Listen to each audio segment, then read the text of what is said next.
बनारस में एक बहुत ही धनवान सेठ रहता था। वो भगवान श्री हरि विष्णु का परम भक्त था और हमेशा सच बोला करता था। एक बार जब भगवान श्री हरि विष्णु जी उस सेठ की प्रशंसा कर रहे थे, तभी माता लक्ष्मी जी कहने लगी, स्वामी, आप इस सेठ की इतनी प्रशंसा किया करते हैं, क्यों न आज उसकी परीक्षा ली जाए और जाना जाए कि क्या वह सचमुच इसके लायक है या नहीं। भगवान बोले, ठीक है, अभी सेठ गहरी निद्रा में है, आप उसके स्वप्न में जाएं और उसकी परीक्षा ले लें। अगले ही क्षण सेठ जी को एक स्वप्न आया। स्वप्न में धन की देवी लक्ष्मी उनके सामने आई और बोली, हे मनुष्य, मैं धन की दात्री लक्ष्मी हूँ। सेठ जी को अपनी आंखों पर यकीन नहीं हुआ और वो बोले, हे माता, आपने साक्षात अपने दर्शन देकर मेरा जीवन धन्य कर दिया है, बताइए मैं आपकी क्या सेवा कर सकता हूँ। माता लक्ष्मी जी बोली, मैं तो बस इतना बताने आई हूँ कि मेरा स्वभाव चंचल है और वर्षों से तुम्हारे भवन में निवास करते करते मैं उब चुकी हूँ और यहाँ से जा रही हूँ। सेठ जी बोले, मेरा आपसे निवेदन है कि आप यहीं रहे, किंतु अगर आपको यहाँ अच्छा नहीं लग रहा है तो मैं भला आपको कैसे रोक सकता हूँ, आप अपनी इच्छा अनुसार जहाँ चाहे जा सकती है। तभी माँ लक्ष्मी सेठ के घर से चली गई। थोड़ी देर बाद वे रूप बदल कर पुनः सेठ के स्वप्न में यश के रूप में आई और बोली, सेठ, मुझे पहचान रहे हो? सेठ बोला, नहीं महोदय, आपको नहीं पहचाना। मैं यश हूँ और मैं ही तेरी कीर्ति और प्रसिद्धि का कारण हूँ, लेकिन अब मैं तुम्हारे साथ नहीं रहना चाहता क्योंकि माँ लक्ष्मी यहाँ से चली गई है, अतः मेरा भी यहाँ कोई काम नहीं। सेठ जी अभी भी नींद में ही थे और उन्होंने देखा वह दरिद्र हो गए हैं और धीरे धीरे उनके सारे रिश्तेदार व मित्र भी उनसे दूर हो गए हैं। यहाँ तक कि जो लोग उनका गुणगान किया करते थे वो भी अब बुराई करने लगे हैं।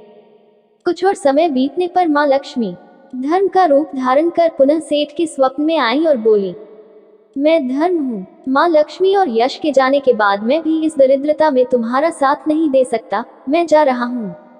जैसी आपकी इच्छा, सेठ ने उत्तर दिया और धर्म भी वहां से चला गया। कुछ और समय बीत जाने पर माँ लक्ष्मी सत्य के रूप में स्वप्न में प्रकट हुई और बोली, मैं सत्य हूँ। लक्ष्मी, यश और धर्म के जाने के बाद अब मैं भी यहाँ से जाना चाहता हूँ।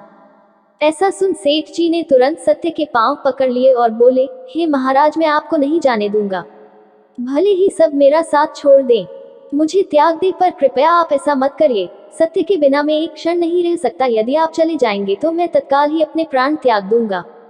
तभी सत्य ने प्रश्न किया, तुमने बाकी तीनों को तो बड़ी आसानी से जाने दिया, उन्हें क्यों नहीं रोका? सेठ जी बोले, मेरे लिए वे तीनों भी बहुत महत्व रखते हैं, लेकिन उन तीनों के बिना भी मैं भगवान के नाम का जाप करते करते उद्देश्यपूर्ण जीवन जी सकता हूँ, परंतु यदि आप चले गए तो मेरे जीवन में झूठ प्रवेश कर जाएगा और मेरी वाणी अशुद्ध हो जाएगी।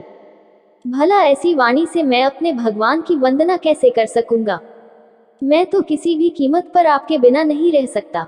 सेठ जी का उत्तर सुन सत्य प्रसन्न हो गया और उसने कहा, तुम्हारी अटूट भक्ति ने मुझे यहाँ रुकने पर विवश कर दिया और अब मैं यहाँ से कभी नहीं जाऊंगा। और ऐसा कहते हुए सत्य अंतर ध्यान हो गया। सेठ जी अभी भी निद्रा में थे। थोड़ी देर बाद स्वप्न में धर्म वापस आया और बोला, मैं अब तुम्हारे पास ही रहूंगा क्योंकि यहाँ सत्य का निवास है। सेठ जी ने प्रसन्नतापूर्वक धर्म का स्वागत किया।